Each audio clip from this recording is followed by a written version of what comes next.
Are your PS5 controller buttons suddenly refusing to cooperate, leaving you stranded in your favorite game?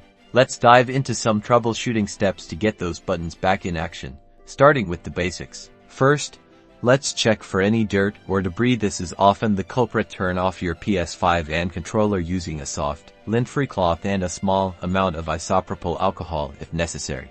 Gently clean around and under each button. Avoid pushing liquids directly into the controller. A cotton swab may help access tricky areas. If cleaning doesn't help, it's time to reset the controller. On the back of your DualSense controller, you'll find a tiny recessed reset button. Use a thin object like a paperclip to press and hold it for about 5 seconds. After the reset, connect your controller to your PS5 using a USB-C cable. Ensure it's a data transfer cable, not just a charging one.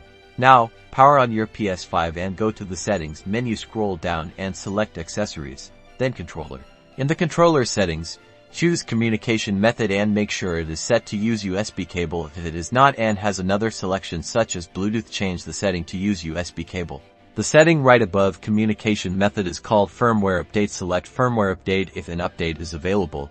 Follow the on-screen instructions to install it. This can often resolve button issues. Hopefully, these steps have revived your controller.